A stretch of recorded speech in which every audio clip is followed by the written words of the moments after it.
Welcome to the CCFR Radio Podcast, your source for news, updates, and stories from the CCFR.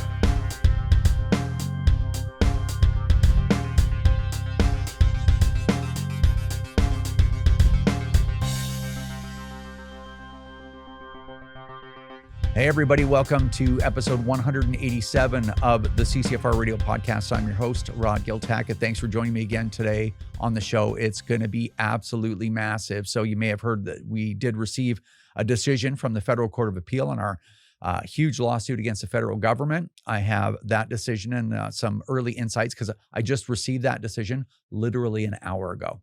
So anyway, more stuff by the time you're watching this tomorrow from my time here. There may be other developments, but I'm going to share what I have right now with you, as well as a huge political roundup with Wilson. I will tell you the stuff, if you're not as plugged in to politics as we are over here, the stuff you're going to hear in this podcast is just wild. It's shocking. So there's a lot of stuff going on in Canada right now, and we're going to talk about pretty much most of it. So anyway, stay tuned. All that and more. CCFR Radio starts right now. 𝐂𝐂𝐿𝐼's has been a provider of trauma care training to military and police in Canada for nearly 2 decades. Now this emergency medical training is being made available to a wider audience through 𝐂𝐂𝐿𝐼's online courses. Go to 𝐂𝐂𝐼sacademy.com and use promo code CCFR30 to get 30% off. That's 𝐂𝐂𝐼sacademy.com. And thank you so much to our great friends over at Vortex Canada. They continue to support the CCFR podcast and the CCFR. Can't say enough about them. Check out all their great products at vortexcanada.net. That's vortexcanada.net. Vortex, the force of optics. Ready, aim, shop. Bullseye North is where passion meets precision. Discover a huge selection of top-notch rifles, accessories, and ammo. Whether you're perfecting your aim at the range or gearing up for hunting season, Bullseye North has you covered with free shipping on orders over 300, including ammo. Some exclusions apply. Check out bullseyenorth.com and remember to subscribe to their newsletter, bullseyenorth.com. A huge thank you goes out to our great friends over at the Saskatchewan Rivers chapter of Safari Club International. They do a lot of great work over there, including supporting the CCFR and the CCFR Radio Podcast. Check out all their great work at saskriverssci.com. That's saskriverssci.com. All right, so let me start off by saying this. We're going to talk primarily about our court case, right? That's the most important thing to talk about. But in this episode, there is a lot of really stuff. There's some shocking things to hear in this episode. It's going to be really long, but if you're not involved in politics every day, like I am, like Wilson, like a lot of gun owners, like a lot of Canadians, you will be shocked with what you're going to hear in this episode. So make sure that if you're ever going to listen to an hour and whatever long CCFR Radio Podcast episode, it's this one. So a lot of stuff going on, a lot of stuff that's going to affect you and your family. Let's start with this chunk that is going to affect you and your family, and it's the decision on our Federal Court of Appeal case. And you probably have already heard, because this happened yesterday by the time you're hearing it, that we lost in the Court of Appeal. We lost in the federal court to begin with, and then we appealed and we lost this case too, at least in my opinion, for all intents and purposes, I guess you could say. So the decisions are a little bit more complicated than that, but yeah, we lost. Now, what does that mean for you? It means let me put it to you this way. A member of our legal team called this decision terrifying. Okay. And I'm going to tell you how it's going to affect you. So when you file an application like we did, right, when you sue the government, you're basically asking the court, hey, you know what, we have these questions, and we'd like you to give us an opinion, a binding opinion on these questions. We'd like to give you and we'd like for you to give us the answer. I've been talking a while today. So in our original case, we asked about like their self-defense and, depriving us of specific firearms impedes our ability to defend ourselves under certain circumstances from wildlife or whatever, or even from violence, whatever. And we asked for about property rights, and we had a couple charter questions. We had a whole bunch of things going on there, right? And we knew that we were probably going to be unsuccessful in all those things, because the truth of the matter is you don't have any rights in Canada. You really don't. And this case just proves it yet again, right? The charter is a joke. Anyway, it only applies if you're like a a mass murderer or something like that, and you're being treated unfairly by the prison system. For some reason, the courts are there, Johnny on the spot, to help them out. Just like, oh, this is cruel and unusual. Mandatory minimums, 3 years for trafficking firearms? No way. This is beyond the pale.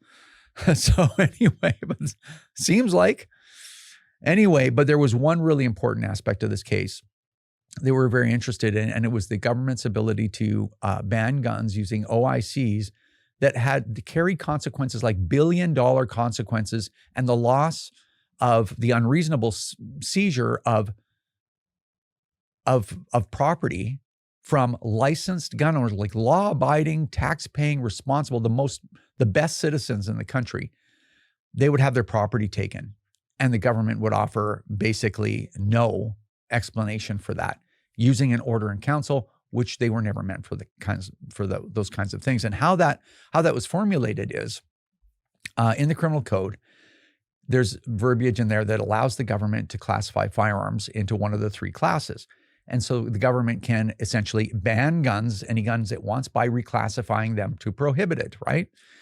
And then when all that was written, there was a passage in there. And what that was, there was supposed to, rather than handing unlimited, unbridled power, tyrannical level power to any government that just comes along that can get elected, there was a little provision in there that said, unless these guns are reasonable in the opinion of the governor and council, which is sort of an entity made up by the government itself, but it's supposed to be governed by something, right? Have some reason to do the things that it does. Unless in the opinion of the governor and council, these firearms were reasonable for hunting, right? It's not just about sport shooting anymore. High hunters, guess what? It's a bad day for you as well, and sport shooting. Okay, now that was put in there for a reason. It was put in there to push back an overreaching government, to show citizens, people that have licenses, don't worry, there's some hedge against tyranny there. And I'm going to use some inflammatory terms. So now I'm just some dum-dum off the street. I'm a nobody. I'm not a lawyer or anything like that. But based on my, layman's experience, listening to all this happen for whatever, right? 5 years straight, and everything else that I'd been through before. It seems like there's a widely accepted legal principle in Canada, that if something is in legislation, it's there for a reason, and it can't mean nothing. And I never heard any courts push back on that. So it seems to be an accepted legal principle. So here's the decision. Now, I only got this 90 minutes ago from when you're watching this now. So here's the decision. And basically the most terrifying part is in section 56. I'm going to read this for you. Anyway, check it out. This is the Chief Justice of the Federal Court of Appeal. I have not been persuaded that the governor and council made a mistake in considering public safety in assessing whether the prohibited firearms were reasonable for use in Canada for hunting and sport shooting. It may well be that from the sole perspective of a sensible hunter or sportsman, it makes no sense to ban firearms that are well suited, and this is important, or even specifically designed for hunting, a specifically designed hunting rifle or sport purposes. But the governor and council, because of its broader public policy role, must also consider other factors such as public safety. As this court stated more than once, Cabinet is the most senior policymaking body in the government, and because of its role at the apex of the executive branch, is best situated to develop government policy and to assess the public interest. See, for example, here's some case precedent. For that reason, factually suffused decisions made by Cabinet, I never saw any real factually anything from Cabinet, but I'll get to that in a second, based on wide considerations of public policy, will be relatively unconstrained and will not normally be second-guessed by the courts. So in fact, what they've said here is that even though the governor and council, the GIC, we're going to call it, even though the GIC had the opinion for over 50 years, or whatever, right, since the early 90s, so let's say, 35 years, that all of these guns were completely appropriate for hunting and sport shooting. Now, all of a sudden, the GIC is going to change its mind. The government never offered why it thought those guns were okay then and why they don't think they're okay now. In fact, even in this document, they refer to the RPO. So when the government brings an OIC, an order in council, when they make a decree that something is whatever, in this case, banned, they provide a RPO, which is a regulatory impact analysis statement, or analysis. Yeah, I think it's something like that. I could have that acronym wrong, but it's called the RPO. And basically, if you look in it, this is the government's justification of that OIC. If you look in it, it's just a bunch of rhetoric. It's like, oh, for public safety, we know that as, increased proliferation, like there's no data in there. It's just the government's like literal political position. That's the evidence. Okay. So anyway, what this basically says is that they're saying like the GIC can change its opinion because it's the government. It's the cabinet of the sitting government. So that provision was supposed to stop or, constrain an overreaching government, but they're saying the opinion of the GIC is just whatever the cabinet of that government says, of that government's insider says. So in essence, in practical reality, that section does mean nothing, right? Because it can change depending on what the government wants. So how can it be relevant in any way? So,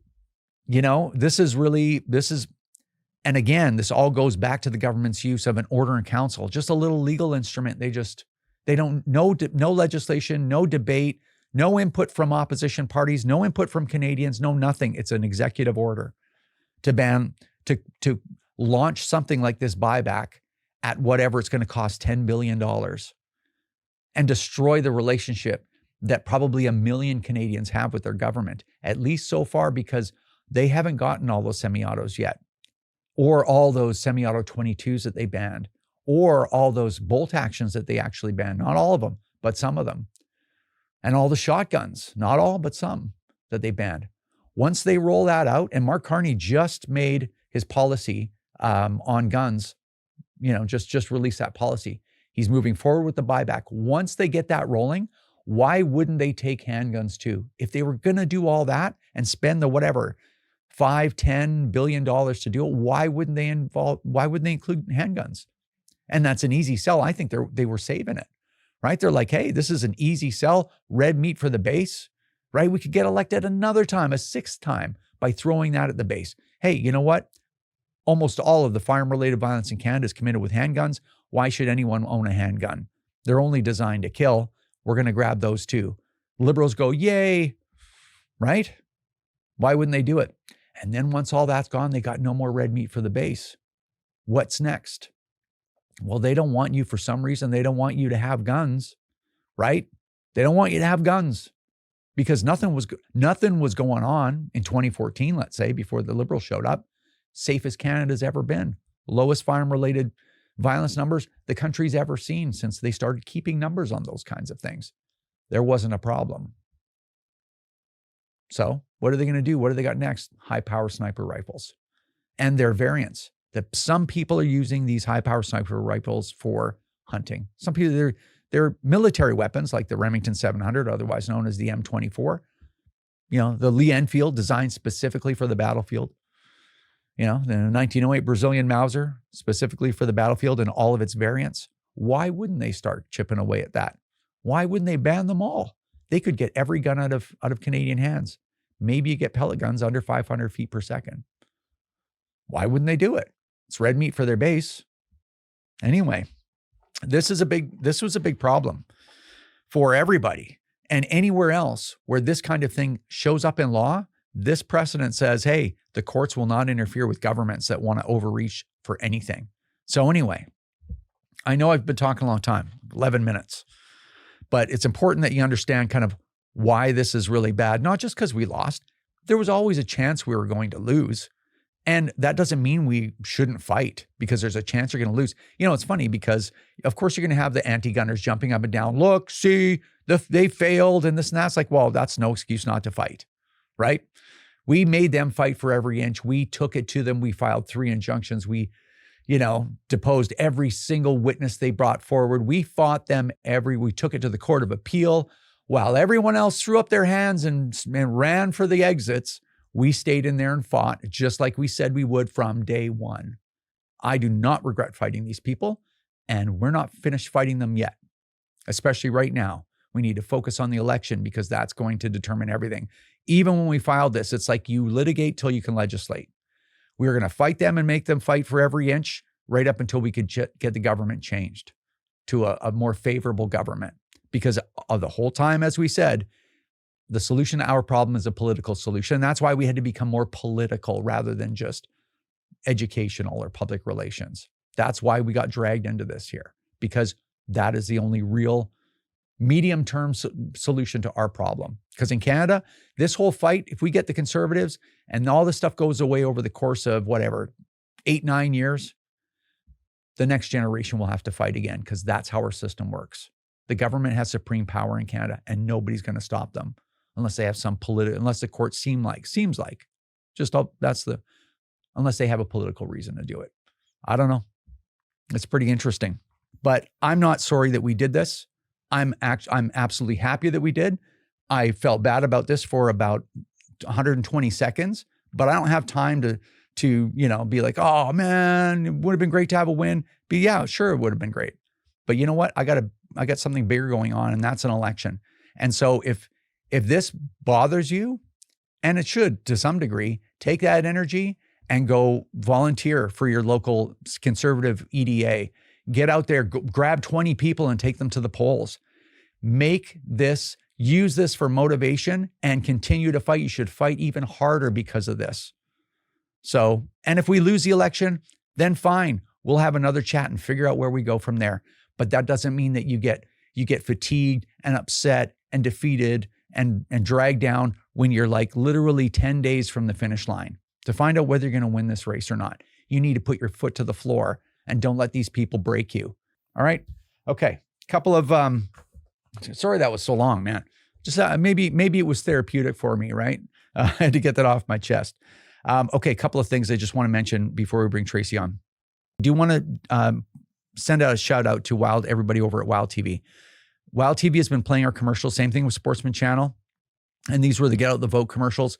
And I was watching Wild TV because my show's on there, my other show, obviously. And they've been playing way more than we paid them to play. So I just want to say thank you to Wild TV for being part of the community and putting a little bit extra, for all of us there. They're really working for us. So big shout out and a big thank you to all the team over at Wild TV. Thank you. And I also want to say thank you to Scott Funk. So he's the owner of Funker 530. You may have remember those Funker tactical videos and Funker 530, the battlefield videos and whatnot. And Scott donated a bunch of ad time at no cost for the CCFR and by extension gun owners across Canada. So we all owe Scott a really big thank you. Hopefully we're going to get the vote out using his network as well. So I just want to say thank you. And it's just great when the whole community, everyone contributes something. That's just awesome. And Sean Alexander from 𝐂𝐂𝐅𝐑, because Sean is always out there doing things, promoting the CCFR. I got an email from him that I got to deal with him trying to promote us and stuff. And just everyone else that is contributing and just helping the CCFR in any way. We've created something really special. Really appreciate all that. Thanks for listening to all my babbling. Let's get Tracy on. All right, we are back, and via Skype, we've got Tracy Wilson of the CCFR. Wilson! That's a good one. That's your rock and roll voice. Was it? Yeah. Well, my voice is starting to sound like that all the time, actually. What, like you're always screaming? Yeah, like I've been screaming all night or whatever. In fact, oddly enough, I may actually have to give up singing. No. Yeah, my voice is getting a little bit worse. Maybe it was a treatment, right? Or whatever, but it's just been really weird lately. Whenever I got to sing, I sing every 2 weeks. And whenever I got to sing, I practice on my weeks off, and my voice has just been blowing out. So I don't know, man. Maybe you just need more rum or something. I don't know. I don't know what the answer is. I gave up the rum, and that's why I'm losing my voice. That's what's happening. All right. It's medicinal. It's just medicinal. It's for my glaucoma. All right. Yes. Let's get at it because we have so much stuff to go through, and this time it's almost entirely political. So we're going to have to actually speed through this stuff, and I'd be surprised if we can make it in half an hour. So let's get started. Okay. Now, the first thing that we need to talk about is there was recently another prohibition. It happened before we did the last podcast, but I wasn't really prepared to talk about it. Plus, I wanted to look into it a little bit more. And I guess this is something that I'm going to kind of go through because I might know a little bit more because I own one of these things. But the RCMP have been at it again. Of course, completely enabled and encouraged by the Liberal government to just ban firearms for basically whatever, any reason. And I just I'm going to try to rattle this off as quickly as I can, but this is very significant. So the rifle that they banned is called the Crusader Arms Crypto. Now, this was a rifle that was specifically designed by Crusader Arms to be compliant, to not fall into the definition of assault style rifle that was put in Bill C-21, meaning that it has proprietary magazines and cannot accept any magazine other than these proprietary ones. So in Crusader Arms crusade, as it were, to comply with the law and the spirit of the law even, they put money and time and effort and all the rest of that stuff into creating this firearm to maybe preserve the shooting sports for a little bit longer. And then the RCMP are like, yeah, that's a variant of whatever. And I guess the reason why this is significant is if you think back in 2020, Bill Blair swore up and down, nothing that we're doing will have any negative impact on the lawful, activities of hunting and sport shooting. Of course, that was a complete lie. They basically destroyed sport shooting and taken a chunk out of hunting. And then they went, on and on and on about how much they respect licensed gun owners. And then they finally had to admit, yes, we're banning pretty much all sporting rifles and some hunting guns. But don't worry, there's 19,000 models left. And I heard that time and time again. I was going to put a bunch of clips together, but we have too much to go through. That's why I'm also trying to talk very quickly.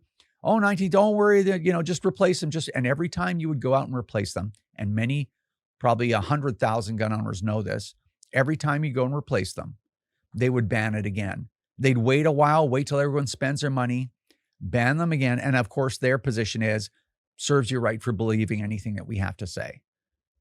For believing the government, you deserve to lose thousands and thousands, in some cases, $10,000. So after all this, they come at the very end to a rifle that's specifically designed to comply with their vision, and they ban that anyway. And they didn't ban it right away. They waited, a year till a lot of them are out there. People spent all the money, and then they decided just do this at the 11th hour. That's right. Unbelievable. Well, and it's interesting to me because they had the opportunity back in December of 2024. They released, 300 and some firearms that they were adding to the ban list. The crypto survived it, was not on that list.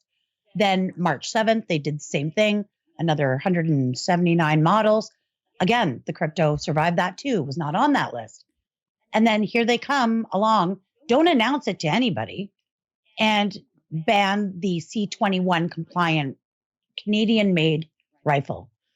So yeah, when they tell you, don't worry, it's just these firearms, you can buy something else, you can't believe them because they've proven that's a lie over and over again. Yeah. And if I think back when we were asking for an injunction in our court case when it first started, because we filed 3 injunctions, we were the only firearm rights organization to do that. And they were very expensive, especially the first one, because there was a lot of research involved. We were asking the Judge 𝐥𝐞𝐠𝐚𝐥, hey, they're destroying, shooting sports. And if that's the intent, then they're doing a great job of it. If it's not the intent, this is a problem. Let everyone use their firearms while our case makes its way through the court system. And it's a completely reasonable ask, right? Yes. And the government's lawyer, what was it? Was it Milne? Was it Jordan Milne or Justin Milne? I can't remember this guy's name, but I think it was him, if memory serves me. And he's like, oh, there are so many models still on the market. This is by no means going to impede any of this stuff. This is just a made up thing by the applicants, that this is somehow going to impact. Just don't worry. They can simply, and that's in the transcripts I didn't have time to go look for that because we're busy, right? But that's in the transcripts way back 5 years ago. Well, 4 years ago. Just amazing. And just, yeah, and this is why this is why faith in institutions is plummeting, because they lie to your face and they laugh at you. Yeah, they do. Yeah, unbelievable. So banning the crypto is a real problem. And, none of these things, it's only going to get worse from here if the conservatives don't at least get a minority mandate. It's over if they don't. That's true. Yeah. All right. Yeah. Now, speaking of these crazy folks, the conservatives released a piece of their another portion of their platform, and part of it is addressing like the hardest core criminals we have in the country. Of course, you can, and I'm saying this sort of half hypothetically, you can literally murder people and end up on bail and end up with house arrest. Right? Like just insanity, right? That's why there's this massive crime wave. So the conservatives said, okay, you know what? The courts don't want to lock up criminals for some reason, and they just want to keep letting them out for some reason. And that's complicated. But what we're going to do is we're going to make sure we're going to use a notwithstanding clause that the worst criminals, the most violent criminals, will have to stay in jail. Mm-hmm. And liberals are losing their minds. Yeah. Well, this is really interesting because what they're upset about is there was a couple years ago, let's rewind back to the Harper days. In the Harper days, if you committed a mass murder, you went out and you killed 6 people, you could get a life sentence for each murder that you committed. Well, that was overturned by the Supreme Court of Canada as being unconstitutional, that to stack up all these life sentences one after the other. So what Poilievre is suggesting is he's going to use the notwithstanding clause, which is in the Constitution under Section 33, in order to return to that. Because what happens now is whether you murdered one person or you've murdered 6 people, it's the same. You shouldn't get a deal for murdering more people is basically the gist of it. And of course, you're right. The liberal outrage is wild. I can only imagine if they put that much passion into defending the families, the survivors, the victims. The other thing that he's talking about doing is just automatic refusal of bail. So if you are sentenced, for the most heinous crimes, if you're sentenced to 25 years, you're not going to be eligible for bail or parole in 15. Excuse me. And the reason for that is when you've got these heinous crimes where people should never be out of prison again, even though, I've seen some conjecture from the liberals saying, well, how many mass murderers or these types of people are running around? Well, that's not the point. The point is every time they have a bail hearing, the families, the survivors, or even the victims themselves have to endure going through their parole hearing just to have it refused. So just save the trauma to these people by just refusing to do that. So yeah, it's interesting because I made a tweet about this saying the liberal government fully supports confiscating legally acquired property from people like you and I who've done nothing to warrant it. We've committed no crime and we don't deserve that. That's totally fine. But to expect mass murderers to be accountable for their crimes and all of their victims, wow, that's just a step too far. Well, yeah. And I mean, the same. It's funny because it was the same thing that I had brought up before. This is years ago, is if you remember carding, if you talk to anyone from the Toronto City Police Service that was around in those days when carding was happening, they will tell you it worked awesome. And that's one of the reasons why we had such low firearm related violence rates back in 2013, 2014, around that, after a while of carding. And I had Toronto City police officers. We have a lot of members and supporters in the TPS, and they come to the shows and stuff when I'm in Toronto, and they come and talk to me, and they're like, yeah, well, it took a couple of years for it to take hold, and this is why it worked. And they explained it to me. And I've had numerous different guys explain that to me. It was a flawed program, fine. But what was the program? People that were suspected, or at least had some suspicion of being involved in gangs or whatever on the street, and that included innocent people maybe that were dressed like gang, whatever, right? Whatever the shortcomings of the program were stopped and asked for ID. And if they were a gang member or whatever, then they kind of get shaken down a little bit, right? And or you can identify them. So if they've got warrants, you can arrest them. Yeah. And sometimes these guys would carry guns and they would actually intercept the firearm, right then and there, and seize the gun. And like this, there's a bunch of reasons why it worked. And there was a handful of reasons, to be completely fair, why it was an overreach, right? But it's funny. People lost their minds at the audacity that to stop the murder in downtown Toronto, that people would be asked for their ID when they're walking in areas of high crime areas, that they would be asked for ID. Like, how outrageous is it that someone would be asked for ID, maybe even more than once? Okay. But spending $10 billion confiscating firearms from literally 1 million Canadians that haven't done a single thing is like, well, if it saves one life, it's worth it. So it's that completely, this moral compass that's just spinning, just can't find north no matter what happens. That part is definitely frustrating. But yeah, Liberals haven't changed at all. No, you can always count on them to make the absolute worst judgment calls when it comes to ethics and morals. That's for sure. Yes. So anyway, all right. Now, we want to talk a little bit about the polls, because that's a big thing. Some people are saying, well, the polls have got to be BS. Other people are worried about the polls. If we were trusting the polls right now, there would be a extremely clear Liberal majority government coming in a couple of weeks. So some people have gotten angry at the Conservatives, like, you blew the lead.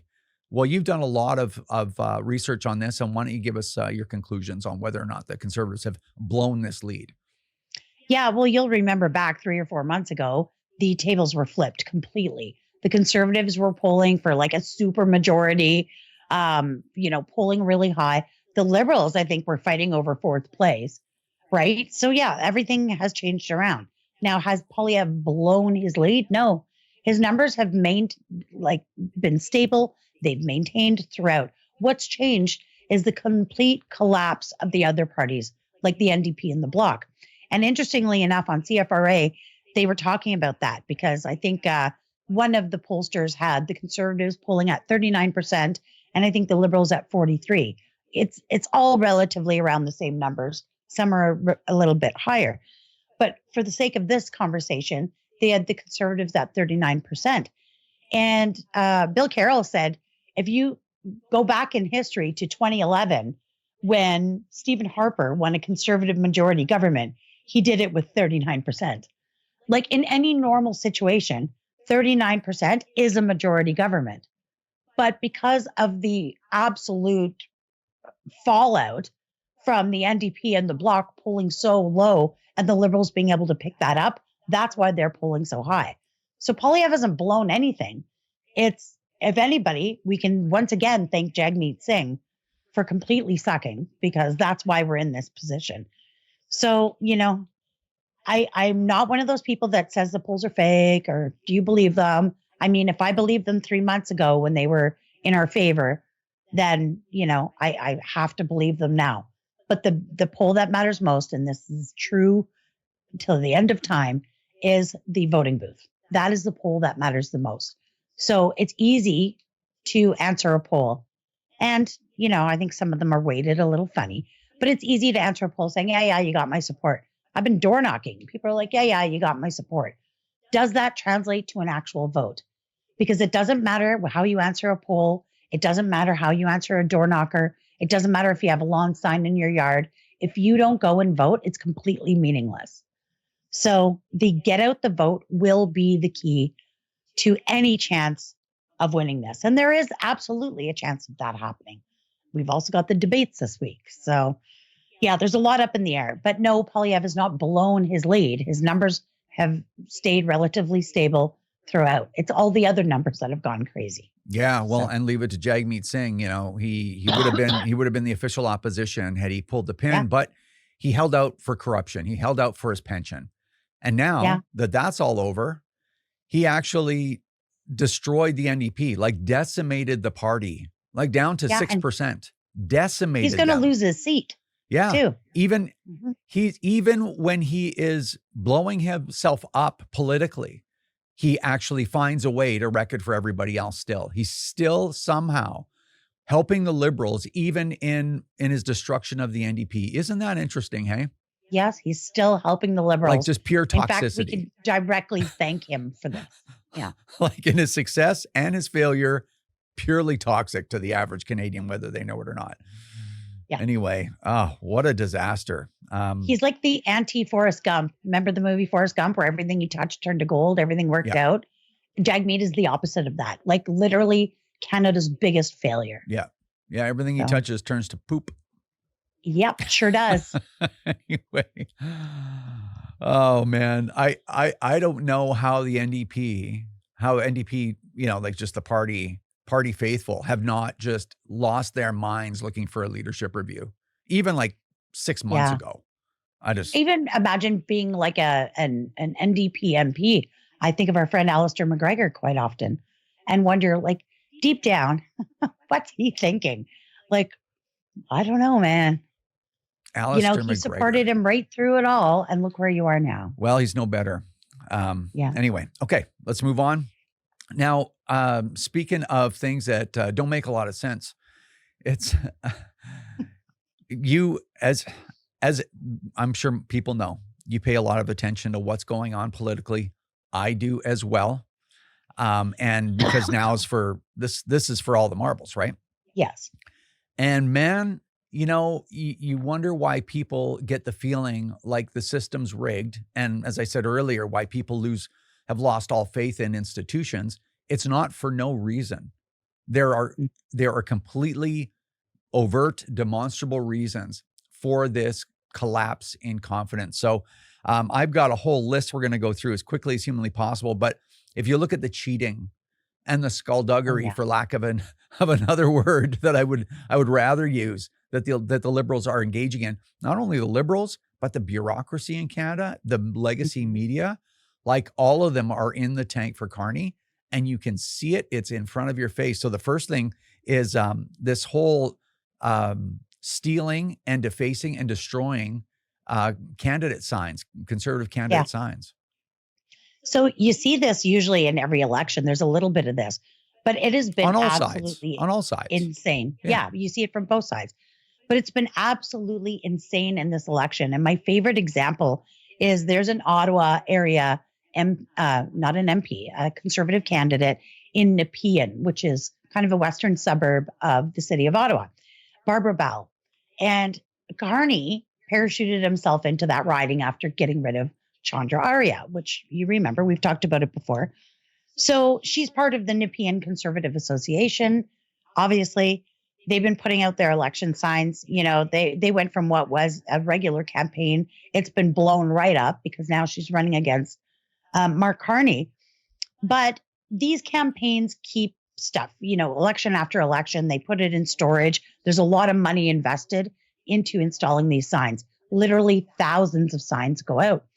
And so the big arterial signs, the great big ones that they put out on the main roads or alongside highways or major intersections, there's, they use wood and they build these frames, and you've seen them. I'm sure we've all seen them driving around, and they put these up.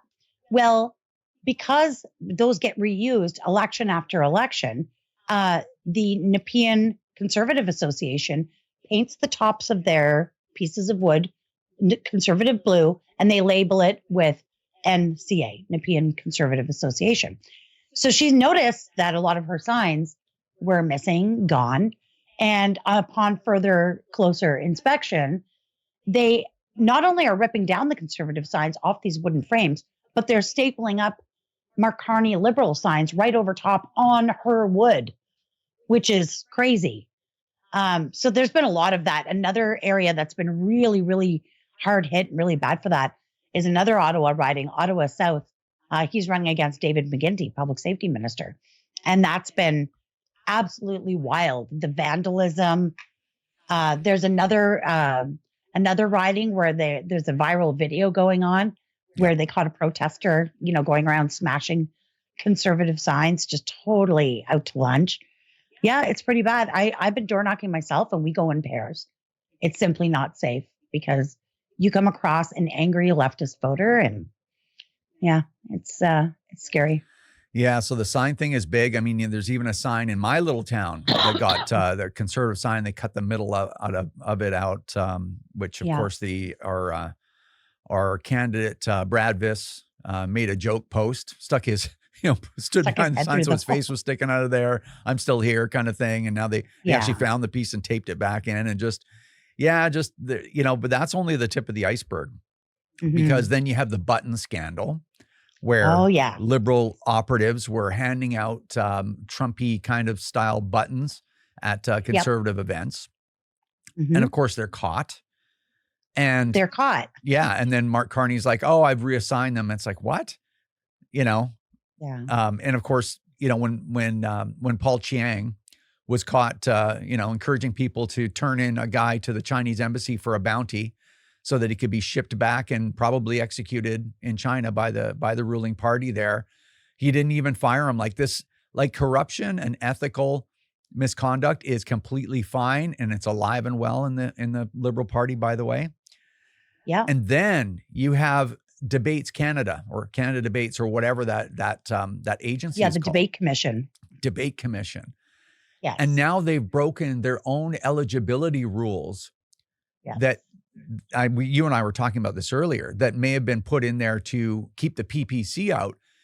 Yeah. They've broken their own rules and allowed the Greens in. Yeah, that's right. They changed the criteria to be eligible to participate in the debates a few years back. And, it's largely believed that it was intentional to keep Max Bernier and the PPC out.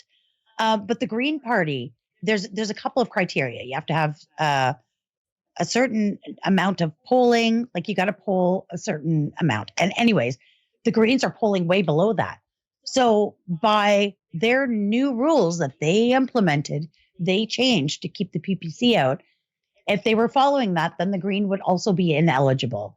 However, they're letting the Green in. Like, I don't know. I'm not climbing on the purple wagon here. But if it's either fair or it's not, Well, either you let everybody in or you don't. But if you're going to set a certain criteria, then you have to stick to it. It's ridiculous that the Green is being allowed to come to the debates and the PPC isn't. So. well, yeah. And although they do have seats, have seats. So, but and I mean, if you think about, well, why are they doing that? I mean, to me, the way that I look at it, and, I could very well be biased, but the way I'm looking at it is, you only have two contenders. You have two people that right now are holding over 90% of the polling, the votes, basically, in the country. And everyone wants to see those two guys go head to head because it's for everything. So what do? They pack in 𝐥𝐞𝐠𝐚𝐥, who's sitting at 6%. He's a nobody now, other than a guy that just wrecks everything he touches. Then you have the Bloc, and then they have to squeeze the Green. And so you have three other people who are nowhere near ever getting into power. And now you're going to take all that time during the debate, and you're going to split it between five people when it should be between two.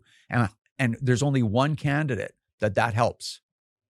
Oh, yeah. That's Mark Carney. Well, we know exactly. Yeah. Every time Mark Carney has to speak publicly, he's just not a good public speaker. Now he keeps saying, well, I'm not a politician.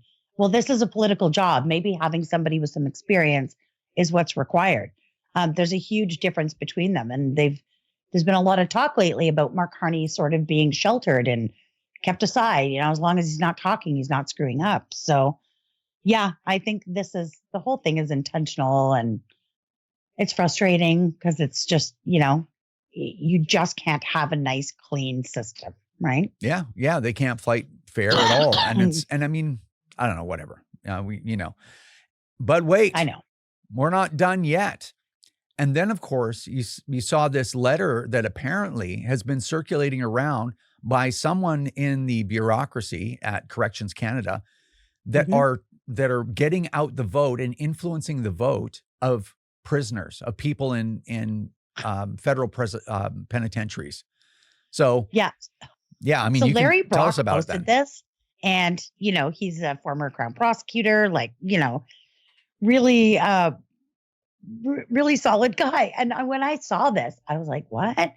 And I clicked on the letter and I read it. And basically, it's not uncommon to provide prisoners with a breakdown, maybe of policies or whatever, right? I mean, you see that in all kinds of different situations. But this is basically like it says, if Pierre Poilievre and the Conservatives win, you're going to lose your TV, you're going to lose some of your benefits, leave it to the Liberal Party of Canada to court the violent criminal vote. Yeah. And don't worry, we will stop the Conservatives. If we get elected, don't worry, we'll make sure that all your charter rights are observed. So if you murder 6 people and we can get you out in 8 years, maybe you didn't feel well that day or whatever, then don't worry, we got your back. Just we need your vote. Yeah. And you'll get your yard time, your TV time, your jug up, all your conveniences that you have in prison. We'll protect those. Yeah. And the Liberals criticize the Conservatives for having some association with licensed gun owners. Mm-hmm. And then at the same time, they're like all in for mass murderers.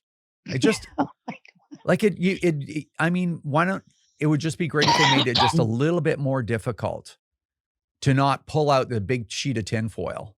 But wait, we're not done yet. Because when I saw that, I was like, oh, this must be fake. It's like, oh no, it's not fake at all.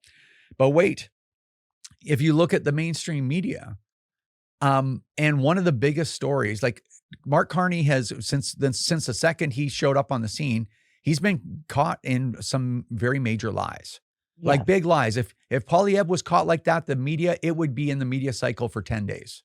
Mm-hmm. But even probably the best cut and dried one, actually almost all of them are cut and dried. But anyway, I think one of the most significant ones, especially with in this environment of foreign interference, specifically from China, you have the Globe and Mail reporting, hey, this, Mark Carney has met and has this partnership of sorts with this Beijing CCP linked group. And then Mark Carney flat out says, that's fake news. Don't believe everything you read in the Globe and Mail. Yeah, I've never met them. Yeah. Yeah. And then it's like a picture from a month or two ago with him and that whole group at their function. Yes. And you know what? The media dropped it. Sure they did, of course. I don't know. I mean, I saw a little bit of it, but other than that, it's like ancient history, man. Right down the memory hole. Well, same with the Paul Chang thing. Gone, forgotten. Like people freaking out over Buttongate. It's like, if he didn't fire the bounty hunter, he's surely not going to fire. These are the people doing his bidding. Like, these are his people. It's just amazing. So I don't know. And it's like, I don't know how anyone can be surprised that there aren't a huge number of people that are paying attention in the country that are like, this whole system is really biased. I don't want to say rigged, because it's not by definition rigged, but it's like everyone is pulling in one direction. Oh yeah. And it's a direction that is horrible for the country. Forget guns, right? It's horrible for the national debt. It's horrible for infrastructure. It's horrible for the social, the fabric of our society on many different levels. Mark Carney's already committed to rolling out massive censorship. He called like social media like some like dens of misogyny and hate and whatever and extremism. I'm like, social media is just like anything else. It's just powerful. So yeah. Some of those messages, some of that dialogue gets amplified, but so does everything good.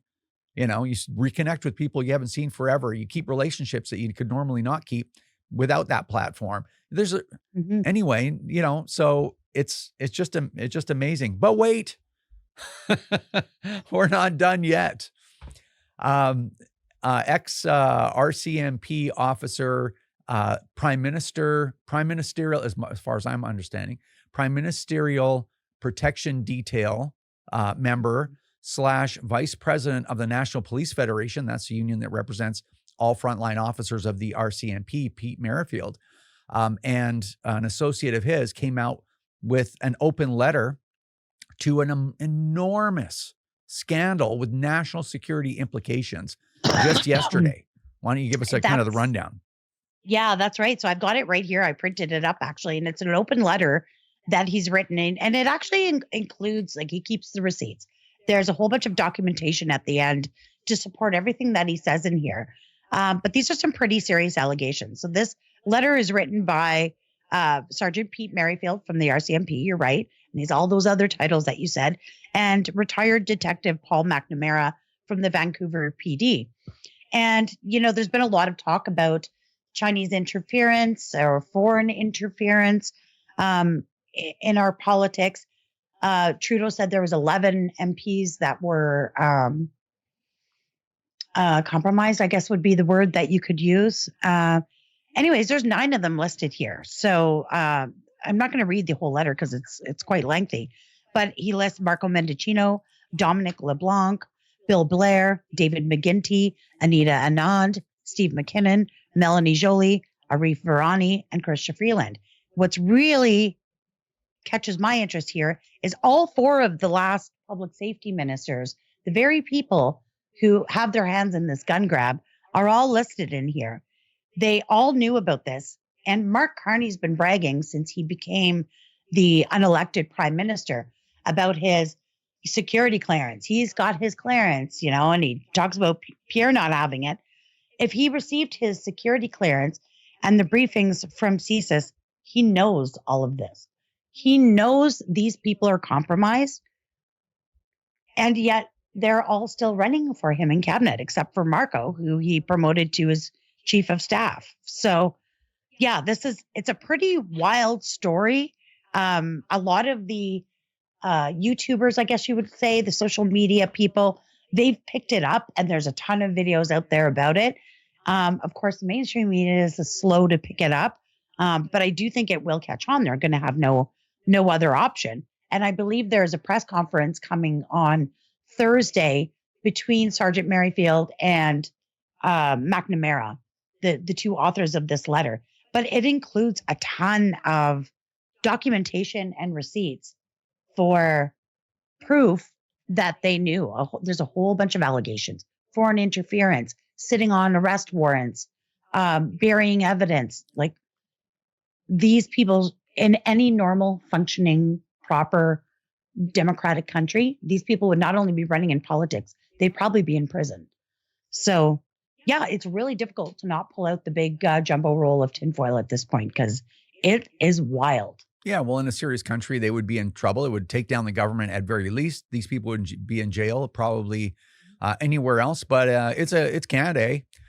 Yeah. So no big deal. I mean, we want the Liberals to win, so let's just turn a blind eye to like literal international espionage and compromised CCP, individuals in our government, and 4 of the last 4 public safety ministers. These are people, and public safety ministers aren't elected to that post. They're MPs that have been appointed.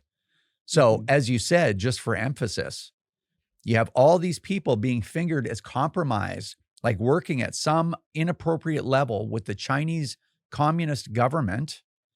And these are 4 people that have been singularly laser focused on ignoring violent crime, doing nothing to stop that virtually, and singularly focused on removing firearms from people like me.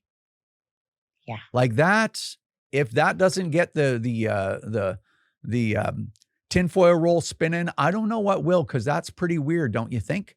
Why are they so worried about people like me possessing firearms? People get a criminal record check every day, and they're compromised. Mm-hmm. And why all the public safety ministers? Like, why them in particular? I don't know. Just interesting. Yeah, this is like more concerning than actually any of the some of the goofy stuff, like stealing signs and Buttongate. But this is actual crimes against Canada that jeopardize the national security of our country. And you have to think, in this time of kind of global uneasiness, there's lots of talk from Trump about we're not spending our fair share on securing our country, securing our borders, on defense spending, all of these things. The Americans know about this stuff. Mm-hmm. It's in here. They know. Yeah. So, You might wonder why Trump's given us such a hard time. Yeah. He's probably like, man, these people are a problem for us down here. Yeah. That's probably what and he's thinking. Mark Carney not only allowed these people to run in the election again, he has circled himself with them. Yep. They are in his cabinet. Yeah. Like, I don't know. And that's not a joke. And that's not a joke. It's not a joke. It's not a bunch of partisan hackery. Like, it's not a joke. And it's funny because the guy that was caught stealing, I can't remember the MP's name, so, or the candidate's name, so forgive me. 𝐥𝐿. 𝐥𝐿, the porch pirate. No, not him. Oh. Yeah. There's so many. Yeah, not 𝐥𝐿 is actually what his name was. But no, the guy that caught the lunatic leftist stealing his signs, and which is the viral video right now, up on X and some other places. But that NPC, right, non-playable character that he found stealing a sign, when he recorded him, he's like, "Why are you doing that?" And he's like, "Because your party's evil," meaning the conservatives. Yes. Like, man, I'm not a big fan of inflammatory language or trying to make the podcast as depressing as it possibly can be, because I don't want people to watch it because it's depressing. But wow, like, that's literal. You have these people that are completely broken intellectually and emotionally that think that the wrong people are evil, the exact opposite of reality. Just interesting to me. I don't know. It's quite an accomplishment. That's why I've never door knocked in my life. We've always had other kinds of election projects where I'm, running around the country doing crazy stuff. So this is kind of my first opportunity to actually help my local candidate. And I refuse to go alone. Some people do, but I don't. There's no chance, because and even door knocking, you're offering them, the people who are supportive, you ask them if they want a lawn sign, and they're like, "Are you kidding? My house will be broken into. My car will be keyed." Like, we can, it's not just about disagreeing politically or disagreeing on policy. Like, people are afraid. Yeah. Well, and the liberals continue to fuel it.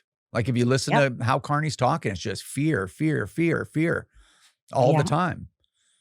Fear and lies. It's just, I mean, the CCFR, I know we've been talking a while, but I mean, this is relevant stuff, right? The CCFR was never meant, like, when I think back, it was never meant to be a partisan organization. It was never, we were never meant to go down this road where we are today. It's the political environment that has pulled us down this road because we don't have any choice. It's just really amazing if you think of when you and I started, right, 10 years ago, like, where Canada was as a country then. It was just like, okay, well, we don't want further restriction on, sport shooters, collectors, and hunters, right? Like, it was, when if we think back, it was nowhere near the intensity, and what is at stake today was nowhere near what was back then. It was just, when I think back, even though we're working really hard to change public opinion about gun owners, those days were easy emotionally. Yeah. Oh, absolutely. They were. Yeah. I used to fret about, think about Ralph Goodale, good old sleepy Uncle Ralph. Yeah. And in the 2019 election, the goal was to drive that Liberal failure bus out to Regina and, make him lose his seat, which eventually happened. He lost his seat. And I think back to what it was like then. I had this rotating every 3-week meeting with public safety, a fairly decent relationship with them. They would call me, I would email them, and now it's gone to the point where, you've got the Minister of Public Safety calling us extremists and, violating the law. And I don't know. Almost makes me miss Uncle Ralph. Things are a little more normal back in those days. Yeah, it's really something. And it's not that long. Like, I realized it was just shy of 10 years, but it was really not that long. Yeah. I had full transformation. It's fallen really far. Yeah. It really, we really have.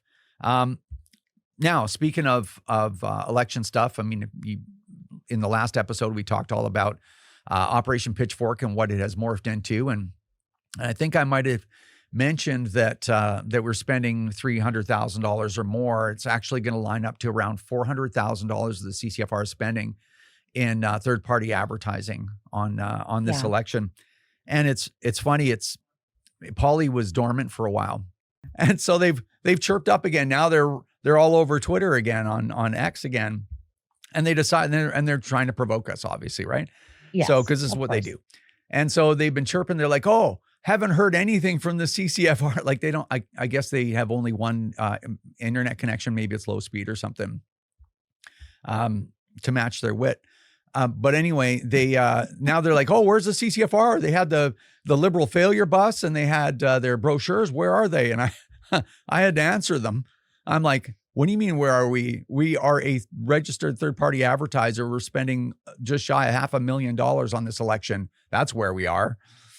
And I don't know, whether they didn't know that or whatever. You can even go to Elections Canada right now, third-party financing, and you can look up even our first report. And I think it's 175,000, somewhere around there. That's what we spent before that's April. just in that first 2 before weeks or April whatever. 6th, right? So Yeah. and you know what? They're third-party advertisers there, and they didn't file a return on time. I don't know, man. Interesting. Yep. But whatever. Whatever. So anyway, these people are incorrigible. Okay. Here's what's important. We got to wrap it up. We've been talking for 42 minutes, Wilson. Okay. Everybody's going to lose Well, their I know minds this at is us. a long one, but it's the last one before the election. So Yeah. everyone just bear with us. Okay. And it being the last podcast before the election, it is critically important that we talk about this. So Yes. what can we do? What should our singular focus be? So get out the vote. Tell us about that quickly. Yeah. So get out the vote. We've talked about it before because that's sort of the way that our own third-party political advertising has gone, but it's an actual project. So this will apply to every single riding across the entire country. So get out the vote is a project. Normally when we're door knocking, the point of it is to identify support, to find out, hey, can we count on your support in the upcoming election, blah, blah, blah. As soon as get out the vote starts, which starts this Thursday of this week and runs from the 18th through to the end of day 21st. So those 4 days of advance poll voting. Get out the vote instead changes. And instead of identifying support, you're going to the houses that have already been identified as supporters. And you're going there saying, hey, great, we're happy you're supporting us. Have you voted yet? If it's yes, perfect. Thank you for voting. Have a great day. Move on to the next one. If they haven't voted yet, great. Get in the car. Let's go. We're going to go and vote. You actually physically get the vote out. Now, every single riding, every single campaign across the country will be doing this for 4 straight days over this Easter long weekend. So if you haven't volunteered yet, you're, not real sure about door knocking or putting up signs or any of the various things you can do to help, this is your opportunity. And this is vitally important. Every riding should have between 50 and 100 volunteers doing get out the vote. We're struggling here in my riding. I think there's 3 or 4 of us that have signed up. So I'm going to be looking for help as well. But the actual important thing is for those 4 days, the 18th, 19th, 20, and 21, they will give you a list. You just go to the door. Hi, conservative supporter. Have you voted yet? If not, come on. I'll take you. I'll bring you back. Let's just do it real quick. You can get back to your Easter eggs. But this is incredibly important. So if you can spare some time, find your local conservative EDA and get out and help them get out that vote and call it, get out the gun vote. The firearm people can really have an impact here. So if you don't know how to do any of that, pop me an email, tracy.wilson@ccfr.ca. I will help you find your EDA, put you in contact with them so you can volunteer. It's going to be critical, and it's Canada-wide. It doesn't matter where you are. If you're in a sure thing riding where the Conservatives going to win hands down, maybe help a neighboring riding. But either way, we've got to get this done, and it's a perfect opportunity to pitch in. I don't know if all of this stuff is going to be effective. I don't know what the outcome of the election is going to be. But what I do know is that on April 29th, regardless of the outcome, I'm going to be able to say I literally did everything I could to help, work-wise, volunteer-wise. I've been totally slacking at the CCFR because I'm trying to get out and help as much as I can. So I think if we could all do that, it will have an impact. So please contact your local conservative EDA, find out how you can help GOTV, and let's do it. All right. Well, about the slacking thing, you'll probably see a small adjustment on your next pay, but you know, hey, if we win the election, like whatever. Yeah, exactly. I sacrifice. Yeah, exactly. So yeah, really important. And then if you're anywhere around Nepean, that riding, go help Barbara Ball. Go help her. Yes. If there was a way to turn that riding around and keep Mark Carney out of the House, it's the most important riding in the country. Well, it is. And let me say this. Imagine if Mark Carney was kept out of the House and they ended up with a minority government. How motivated would they be to call an election in the next couple of years? They would have to call one fairly quickly. Yeah. Right. So anyway, there's always a reason to try to help out. I know everybody's busy, but it's all or nothing right now. So yeah. All right. And I know people are doing family stuff or whatever. You got some time off this weekend, even if you can go help for an afternoon. Like, come on, man. Everybody's got a little bit of time. Yeah. Come on, man. Absolutely. And then I will, if you check out my X feed or Wilson's X feed or our social media stuff, we're going to be posting all of our Carney ads. I know they're floating around out there, but I'm just going to repost stuff like this and a link to download the Carney ad. So what you need to do is when you see those posts pop up on our social media, Tracy's, mine, whoever, if you fall across them or just check my feed, you'll see a commercial. And then in the actual, in the comments, you're going to see a link to download that commercial. Download all these commercials to your own computer and put them up in the replies and on all your social media and all the replies that you can everywhere across social media. That's where you can help as well. So if you're, get out the vote, whatever, certain hours of the day, come home and just spend half an hour on social media, spread that information around. And it's now or never, man. If not now, when, right? Yep. This is it. Okay. We've been talking for almost 50 minutes. So sorry, guys.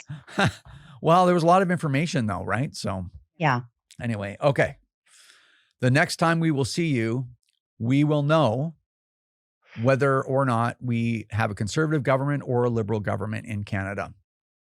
That's terrifying. It is terrifying, but anyway, it should just strengthen everyone's resolve. Okay. All right. Yeah. Best luck and Godspeed to us all. Thank you for the update, Ms. Wilson, and we will see you next time. We'll see you then. All right, that's going to do it for episode 187 of the CCFR Radio Podcast. It's been a really long podcast. I'm not going to hold you up too long. Just if you share it, tell people if they're ever going to listen to a long CCFR Radio Podcast like this one, this is the one to listen to. Man, have we gone through a lot of stuff, hey? Crazy what's going on in this country. Anyway, the next time we talk, we're going to know the outcome of the election. Can you imagine? It's been a long road, but we will know the outcome and then we will chart our path from there. So anyway, if you possibly have time, volunteer for your EDA. We have to do whatever it takes to get a conservative party government elected or we got serious consequences. So anyway, all right, hang in there, everyone. Work even harder. It's a week and a half away and we will talk to you in the next one. Take care. This is another episode of the CCFR Radio Podcast. Remember, if you don't stand up for your own ability to own and use firearms, who will? Join the CCFR or donate right now at www.firearmrights.ca.